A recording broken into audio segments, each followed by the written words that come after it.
buhat lang kung maayo, mao na importante. Bisa doon sa kagamay. Nag-aanda mo sa lang, si Santa Teresita, bago ko siyang madre, batanon na siya, 15 anyos, siya gisingihang sogo, pagpanilhi, pagpanglaba, mora na yung trabaho. Silhi, laba, paglimpyo. Ang iyang akawan nito, kalingkod-lingkod nagsilig tabi-tabi, siya silig, laba, porting naghanang labanan. Pero giunsa man niya aron dili siya ma-discourage. Nagsigi siyang pasalamat sa Ginoo sa maayo niyang nabuhat. Maayo ba ng pagpanglaban? Maayo na o dili? O diya siya nagpasalamat, salamat Ginoo na makapanglaba pa ko. Naiuban yan, naging kapanglaba kay nga naman, na-paralyzed. May pa ako kay, di ako paralyzed. Lindot na. Lindot na.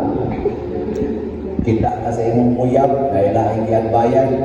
Kung sa may mo isulti, salamat Ginoo kay makakita pa ko. Naiuban yan, nasungkong na, di nakakita. Isa niya, ang imong nakita, ang imong mga uyab na nag-taksil di mo, ika, salamat kay gisakitan pa ko, pasabot na pa ko'y heart. Naiuban yan, heart enlargement talaga yun. Kaning ako, heart yun. Salamat kay mubati pa ko. Naiuban niya, vegetable na, bisag mo pang pusion, dinagin mubati. Tanan yung mga vegetable, mga kumatos, dinam na mubati. Niya ikaw, hilang mabuka. Salamat. Nasakit si St. Teres, 19 anos, nasakit siya TV, nga di man ito maayo ang ilang TV sa una, di man pa sa itong TV karon nananay technician. Di ang ilang TV maroon na tuberculosis, so may tambal, karon na may tambal. Wato na kung sa kamamatay.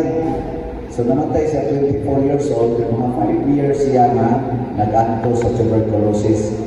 Ining ubo niya, sakit kaya ubo, iyang ipamutalan Ginoo, saan man na ako paggamit, sige man kong ubo, sakit mo kayo, yung Ginoo, ihalad na para sa pag-ampo sa mga misyonero.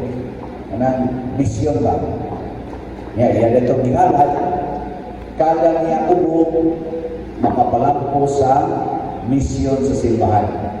Ngunang nalipay kay siya, ng iningubo na niya, sakit siya ng lughan, makatabang niya sa missionary work sa simbahan. Sige siya hangiyos Ginoo, padalhana ba akong ubo? Sige siya ubo, hangtod magluwa na siya ubo, hangtod makuyapan na siya sa kasakit. Lipay kay siya ato, kay nahibaw siya, kada niya kasakit, nakahatag og tabang sa missionary work sa simbahan. Munang i-declare siya o patroness of the mission pag year 2000, bisag wa siya kahimo pagsangyaw ng tuslaing nasod. Kaya niyang kasakit, ihalad niya sa kaayuhan sa misyon. Lingay ng tupad. Lingay. Nasulod ka ron.